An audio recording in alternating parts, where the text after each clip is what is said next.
त जॾहिं ख़ुदा रूहनि खे पैदा कयो त मूं उन वक़्तु पंहिंजे माण्हुनि सां पंहिंजे देशवासियुनि सां मोहबत जो वाइदो कयो। इहो मोहबत जो मेराज आहे। जॾहिं इंसानु अञा तख़लीक़ न थियो हो, छड़ा रूह तख़लीक़ थिया हा, शाह साईं तॾहिं सिंध वासियुनि सां पंहिंजे मोहबत जो वाइदो कयो। जनाब सईद गनी साहब, अदी भेण महताब अकबर राजदी साहिबा ऐं साईं ग़ुलाम शाह साहब, असांजो सहाफ़त जे हवाले सां असांजो उस्ताद, असांजो कंप्यूटर मीडिया आहे उनजो पायोनियर साईं जबार खटक साहब, साईं अब्बासी साहब, शेर मेराणवी साहब, महमूद शाम साहब, सिंध जे अंदरि हिकिड़ी मोहबत जो यगार जो नालो आहे ऐं सहाफ़त जो वॾो नालो आहे। सिंध जा माण्हू ऐं ख़ासि सिंधी माण्हू उनजो तमामु घणो क़दुरु कनि था। ऐं साईं मुंहिंजो दोस्त ज़ुल्फ़कार हाले पुटो ज़बरदस्त इंटेलेक्चुअल आहे। साईं जावेद महर साहब, साईं असांजो दोस्त महबूब अब्बासी साहब ऐं दोस्त आहियो, तव्हां सभिनी खे सिंध वतन जो सलाम हुजे। गुज़ारिश इहा आहे त इख़्तिसार सां कोशिशि कंदुसि त पंहिंजो मुद्दा हले तव्हां सां बयानु कयां। सिंध तारीख़ी वतन आहे ऐं हुनजी ॿोली बि एतिरी पुराणी आहे जेतिरी क़दामत असांजे वतन जी आहे। कॾहिं चयो वेंदो हो त 5000 साल सिंध क़दीम आहे, कॾहिं 7000 साल, पर हीअं रिसर्च आई आहे त सिंध 10000 साल क़दीम आहे। त सिंध वॾी सकाफ़त जी अमीन आहे ऐं सिंध हमेशह हर माण्हूअ खे पंहिंजे जीअ में जायूं ॾिनियूं आहिनि। जिन जो कहिड़ो बि मज़हब हुजे, कहिड़ी बि ॿोली हुजे, कहिड़ी बि रेस हुजे, सिंध हमेशह हुनजे लाइ पंहिंजे दिलि जा दरवाज़ा खोलिया आहिनि। ऐं पोइ सिंध जी मिटीअ में इहो अक्सीर रहियो आहे त उहो बि सिंध जो बाक़ाइदा पुटु थियो वञे, जहिड़ो सदियुनि खां सिंध में रहंदड़ हुजे। सिंधी सहाफ़त बुनियादी तौर ते पहिरीं जेका सिंध में अख़बार निकिती 1860 में, जेको आहे सो सिंध एजुकेशन डिपार्टमेंट वारनि पंहिंजो तर्जुमान कढियो ऐं अहिड़े नमूने सां सिंध में पंहिंजो सहाफ़त जो बुनियादु पियो। ऐं पोइ सिंध में ज़बरदस्त क़िस्म जा सहाफ़ी हुआ। ख़िलाफ़त मूवमेंट में ऐं असांजो क्विक इंडिया मूवमेंट में तमामु वॾो किरदारु अदा कयो। 1920 में हैदराबाद मां हिंदवासी निकिरंदी हुई, जंहिंजो ज़बरदस्त क़िस्म जो एडिटर हो, जंहिंखे शाह लतीफ़ जे हिकिड़े शेर ते अंग्रेज़ जेको आहे सो मैजिस्ट्रेट 4 साल जी सज़ा ॾिनी। ऐं पोइ जॾहिं हुनजी अपील थी त उहा 4 साल 2 सालनि में जेको आहे सो मुंतक़िल थी ऐं 2 साल हू जेको आहे सो जेल काटे करे निकितो। पर जॾहिं निकितो त सॼी हैदराबाद हुनजो अहिड़ो बालियाना इस्तक़बाल कयो जेको तारीख़ जो हिसो आहे, जेको किताबनि में मौजूदु आहे। उन खां पोइ अलवहीद असांजो शेख साहब सिंधी सहाफ़त जो सियासत जो तमामु वॾो नालो हो। असांजो साईं कुर्बानी वारो दीन मोहम्मद वफ़ाई साहब ऐं असांजो अब्दुल करीम गदाई साहब ऐं कामरेड सोभो ज्ञान चंदाणी, साईं जेम्स जॾहिं नई सिंध कटी त कामरेड सोभो जे ज्ञान चंदाणी हुनजो एडिटर हो ऐं रोज़ु साईं जे ख़िलाफ़ बि एडिटोरियल लिखंदो हो। उहो सहाफ़त जे हवाले सां जेकॾहिं इख़्तिलाफ़ राय जेको हूंदो हो त उनखे बयानु कंदो हो ऐं सैयद बि पोइ उनखे मुर्की करे उनजो आदर भाव कंदो हो। सिंध जे अंदरि सहाफ़त जे अंदरि तमामु वॾा नाला आहिनि।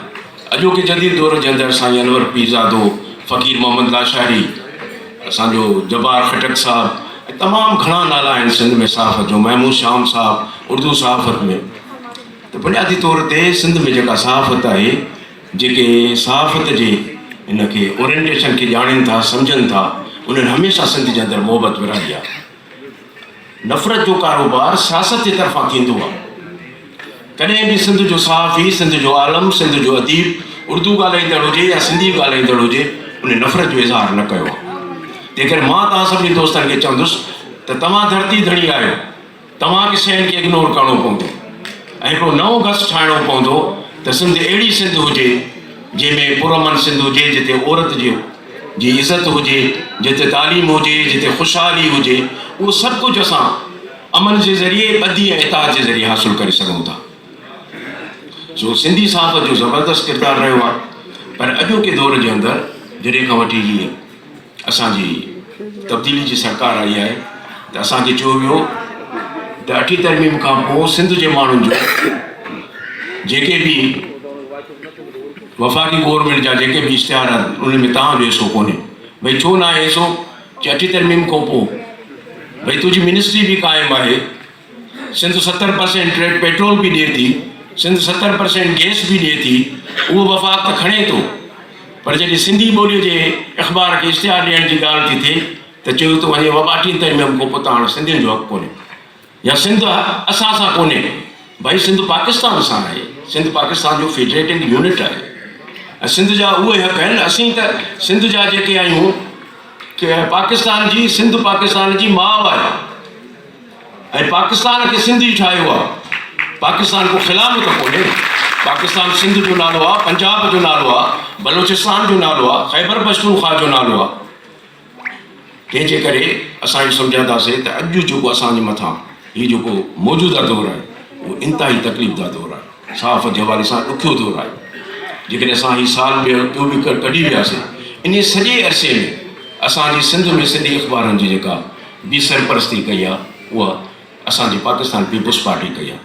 असांखे हुन सां इख़्तिलाफ़ बि हूंदो आहे, हुन सां इतफ़ाक़ बि हूंदो आहे ऐं इख़्तिलाफ़ जी ॻाल्हि जॾहिं पंहिंजे हक़ जी ॻाल्हि हूंदी आहे उहो बरमला चवंदा बि आहिनि। पर हाणे उते बि कुझु ॾुखायूं असां लाइ आहिनि। सो उहे ॾुखायूं त माना असांजे पंहिंजाइप वारियूं ॾुखायूं आहिनि, उहे वेही करे शेयर कबियूं मीटिंगुनि में, ॿियनि शयुनि में ऐं वक़्त खे अॻिते वठी वञिबो। त हीअ असांजो मोहबत जो क़ाफ़िलो आहे, इल्म जो क़ाफ़िलो आहे, इनकलाब जो क़ाफ़िलो आहे, अदब जो क़ाफ़िलो आहे, रोशनीअ जो क़ाफ़िलो आहे। इहो इंशाअल्लाह अॻिते वेंदो। मां 11वीं सालगिरह एकता अख़बार जी महबूब अब्बासी साहिब खे ऐं साईं जावेद महल साहिब खे जस थो ॾियां। बुनियादी तौर ते हीउ जेको साल गुज़रियो आहे इन में जावेद महल साहिबु ज़बरदस्त महिनत कई आहे ऐं हुनजो फर्स्ट क्लास कंट्रीब्यूशन आहे। त जेकॾहिं ईअं ई पंहिंजो सफ़र जारी रखंदासीं त पोइ इंशाअल्लाह सिंध जी एकता नाम्यारी अख़बार थींदी। हूअं बि पलीजो साहिबु चवंदो हो, असांजे हलचल जे सालगिरह ते ईंदो हो, पलीजो साहिबु जॾहिं हयात हो, हुन चवंदो हो त pravda जीअं सोवियत जे अंदरि इनकलाब आंदो उन अख़बार जो नालो हो pravda। उहा pravda जर्मनी में छपबी, उहा टुकड़ा टुकड़ा करे उतां स्मगलिंग कंदा हुआ, पोइ सोवियत यूनियन में वरी उनखे ॻंढींदा हुआ, ॻंढे करे जेको आहे सो पोइ वरी जेको आहे सो इनकलाबनि में अवाम में जेको आहे सो उनजी विरछ थींदी, विरासत थींदी, डिस्ट्रीब्यूशन थींदी। सो इनकलाब जे लाइ सोनहरी रंग, ख़ूबसूरत फ़ोटू ऐं मॉडलिंग ज़रूरी न आहे। जागृता इनकलाब जे लाइ तव्हांजे लफ़्ज़नि जी ज़रूरत आहे, तव्हांजे अखर जी ज़रूरत आहे त तव्हां अखर कहिड़ो था चओ, तव्हां लफ़्ज़ कहिड़ो था ॻाल्हायो। मां उमेद थो कयां त सिंध जो हीउ मोहबतुनि जो सफ़र इहो जारी सारी रहंदो। इंशाअल्लाह सिंध हिकिड़े ॾींहुं मंज़िल माणींदी। सिंध जी मंज़िल ख़ुदि मुख़्तियारी आहे, ख़ुदि मुख़्तियार सिंध ऐं बाख़्तियार सिंध। छो त पाकिस्तान में शामिलु थियण जे लाइ असांजे वॾनि सां इहो वाइदो कयो वियो। अॼु बि असां हर महफ़िल में इहो वाइदो वरजाईंदा आहियूं त असां ग़ुलाम रहणु नथा चाहियूं। सिंध जो माण्हू ग़ुलाम न आहे, सिंध जो माण्हू सदियुनि खां वठी ग़ुलामी ख़िलाफ़ु जदोजहद कंदो रहियो आहे। असीं पाकिस्तान सां में रहणु चाहियूं था। पाकिस्तान असांजो मुल्क आहे, असांजे वॾनि ठाहियो आहे, पर असांजे वॾनि सां जेके वाइदा कया विया उन्हनि खे पाढ़ियो वञे। असांखे हिन मुल्क जो बराबरि जो शहरी सम्झो वञे। पेट्रोल आहे, बलोचिस्तान जे अंदरि जो गैस आहे, बलोचिस्तान जो पेट्रोल आहे, बलोचिस्तान जी मैदनात आहे, उन ते बलोचनि जो हक़ु आहे। अॼु बि बलोचनि जी जेका आहे पार उहो पहिरियों उघाड़ो आहे, अॼु बि उन माईअ खे रहो कोन्हे। इहा गैस 65 खां वठी 55 खां वठी लाहौर त ॿारी जी, पर सुई जे शहर खे गैस अॼु ॾींहं ताईं नथी मिले। छो नथी मिले?